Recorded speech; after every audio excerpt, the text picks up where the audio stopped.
Police दिवस 27 फरवरी को मनाया जा रहा है। इसके पूर्व अनेकों कार्यक्रम हम लोगों ने किए, जिसमें जन सहभागिता मोटरसाइकिल रैली थी, जो 18 लाख लोगों से जिसके संपर्क हुआ और लगभग 49,000 गाँव में वो पहुंची, वार्ड और गांव मिला के। एग्जैक्ट फिगर मैं आपको प्रेस नोट के माध्यम से दे दूंगा।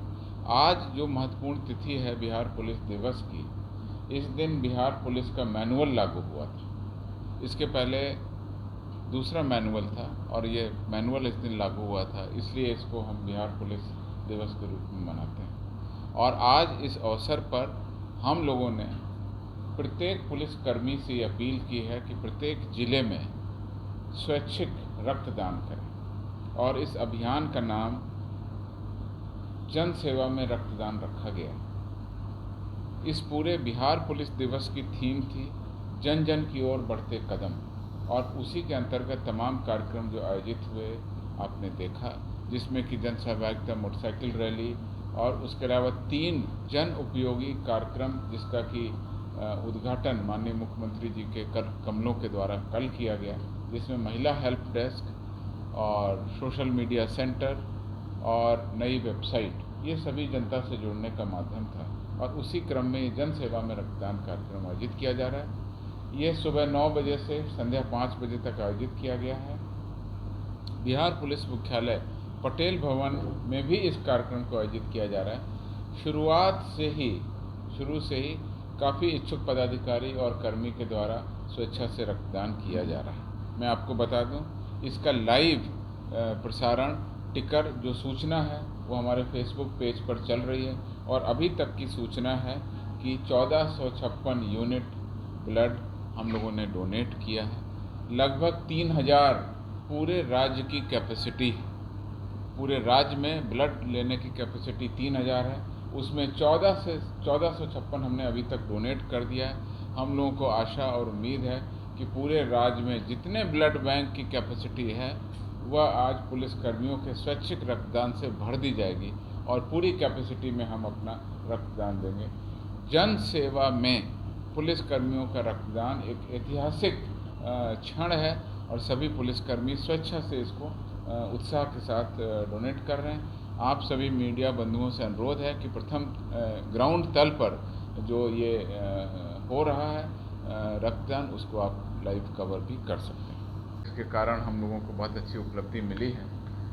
इसके बारे में सूचना मैं व्हाट्सएप से ही प्रिंट बता रहा हूँ। स्केच जारी करने के 24 घंटे के अंदर नालंदा पुलिस द्वारा अपहृत बच्चे को बरामद किया गया, अभियुक्त भी गिरफ्तार है।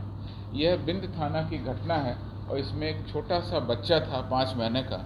वो उसकी माँ के पास में एक बाहरी महिला आ करके बहला फुसला करके लेकर के चली गई। उस माँ को जब पता चला तो उसको शक हुआ कि वो जो महिला बाहर से आई थी, जो 2 घंटे उसके पास बैठी थी, कहीं उसने तो मेरा बच्चा नहीं चुरा लिया। लेकिन उसके पास में उस महिला का कुछ अता पता नहीं था। ऐसी सूचना जब थाने को मिली तो थाने ने कांटेक्ट किया, और हमारी एफएसएल की टीम, जिसमें पुलिस स्केच बनाने वाले आर्टिस्ट होते हैं, जो किसी भी व्यक्ति से पूछकर नाक नक्शा और हुलिया पूछ करके उसका पूरा स्केच बनाते हैं, और स्केच बनाने के बाद में पुलिस अधीक्षक नालंदा को दिया गया। उनके द्वारा आपके मीडिया ग्रुप में और पब्लिक के जो हमारा साइबर सेनानी ग्रुप है, उसमें इस महिला का फ़ोटो जो अब मैंने आपको दिखाया उसको जारी किया, और जारी करने के बाद में तमाम पुलिस थाना को बताया कि ये महिला जहाँ कहीं भी दिखे इसको डिटेन करो। और उसका फ़ायदा ये हुआ कि अपहरण के 24 घंटे के अंदर जो घटना हुई थी उसके बगल के थाना क्षेत्र में महिला जा रही थी, उसको पुलिस ने पकड़ा, लोगों के सहयोग से पकड़ा, और वो बच्चा भी बरामद हुआ। तो ये बहुत अच्छी उपलब्धि थी। मैंने सोचा कि तात्कालिक न्यूज़ है, आपको अवगत कराएं। ये नालंदा पुलिस का ट्विटर हैंडल है, और ये उस महिला का फ़ोटो है, ये फ़ोटो है, और वो फ़ोटो भी शायद एसपी ने डाला है, जो असली उसका फ़ोटो था, जो असली फ़ोटो था वो। और ये जो स्केच है आप देखिएगा बिल्कुल हूबहू मिलता है, तो वो असली फ़ोटो भी आप देख सकते हैं। चलो तस्कर थी या कोई और अभी मेरे पास में आपके सामने व्हाट्सएप पर आया है। मैं सारी डिटेल पुलिस अब तहकीकात करेगी। सबसे बड़ी बात है कि किस तरह से तकनीक का यूज़ किया गया, आम जनता का सहयोग लिया गया, ये बहुत बड़ी उपलब्धि है। मैंने सोचा आपके सामने इसको मैं रख देता हूँ। इस तरह की तकनीक का पहले भी हम लोग प्रयोग करते हैं, प्रयोग करते हैं। ये पुलिस पोर्ट्रेट बनाने की एक तकनीक है, और इस तकनीक का ब्लाइंड केसेस में जहाँ केवल हुलिया सामने हो, इसीलिए आपके मीडिया के माध्यम से हम ये लोगों से अपील करते हैं कि जब भी कोई घटना हो, अगर अभियुक्त का नाम पता नहीं मालूम है तो कम से कम उसका हुलिया ठीक देख लें, और हुलिया देखने के बाद में पुलिस पोर्ट्रेट की टीम जाएगी। हुलिया के आधार पर भी अपराध कर्मियों की अच्छी गिरफ्तारी होती है। ऐसा मैं इसका एक सीधा एग्जाम्पल आप, बिहार के द्वारा एक बैठक की गई, विशेष बैठक की गई, और उसमें प्रशासकीय बैठक थी वो। उसमें हमारे पास 3 तरह के कल्याण के कोष बने हुए हैं। एक शिक्षा का कोष बना हुआ है, एक स्वास्थ्य का कोष बना हुआ है, हेल्थ, और एक कल्याण का कोष बना हुआ है। 3 अलग अलग नाम हैं उनके। तीनों में हम लोग आपस में पुलिसकर्मी चंदा दे करके उसमें कंट्रीब्यूशन करते हैं। उसमें जो राशि इकट्ठी हो जाती है, फिर उन नियमों के तहत और उनके जो लाभार्थी हैं उनको बांटा जाता है। जैसे कोई पुलिसकर्मी, उनके आश्रित हैं, उनको बीमारी है तो उनको उससे पैसा दिया जाता है। तो इसमें भी हम लोगों ने निर्णय लिया कि जो गंभीर बीमारियां थीं और बहुत सारी बीमारियां उसमें लिस्टेड हैं, उसमें जो भी राशि दी जाती थी उसको तत्काल प्रभाव से दुगना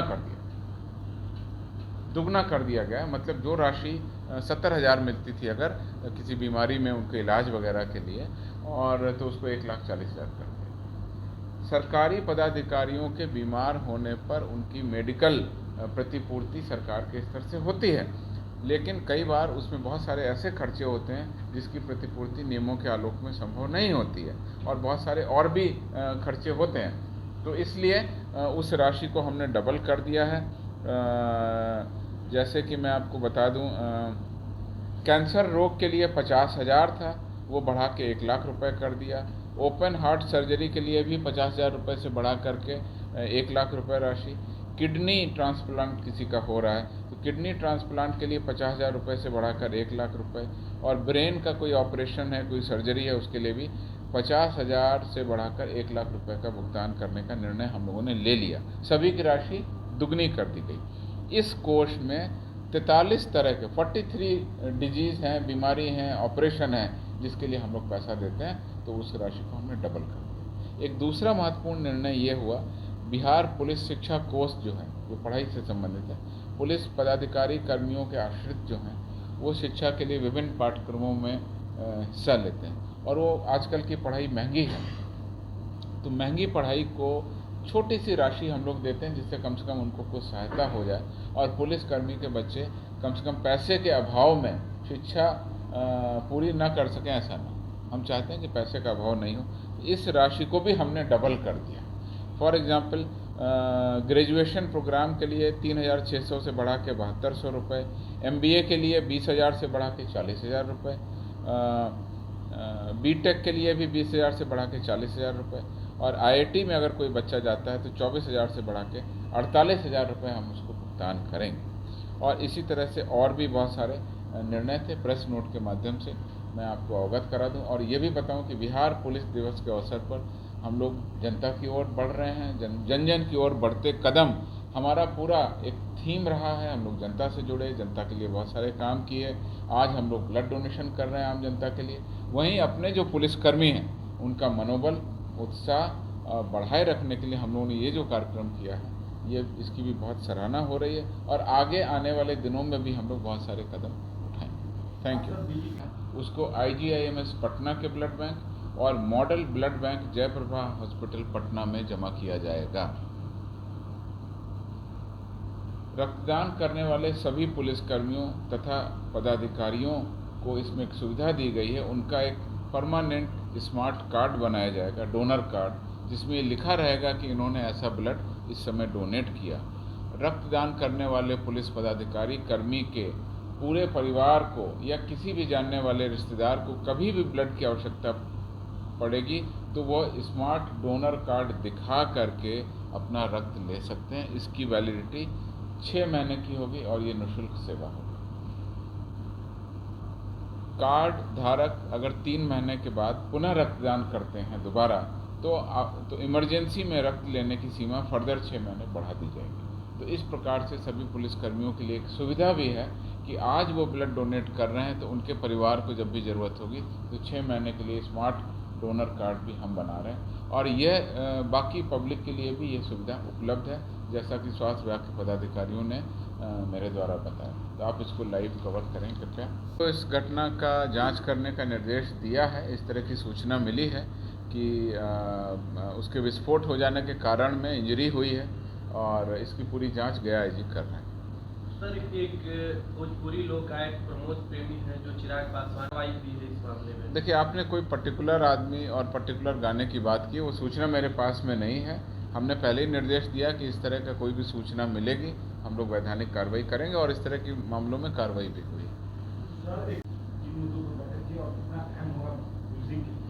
देखिए, आज एक बैठक अभी आयोजित है, बैठक चल रही है, उसके बाद जो महत्वपूर्ण जानकारी होगी अवगत कराई जाएगी।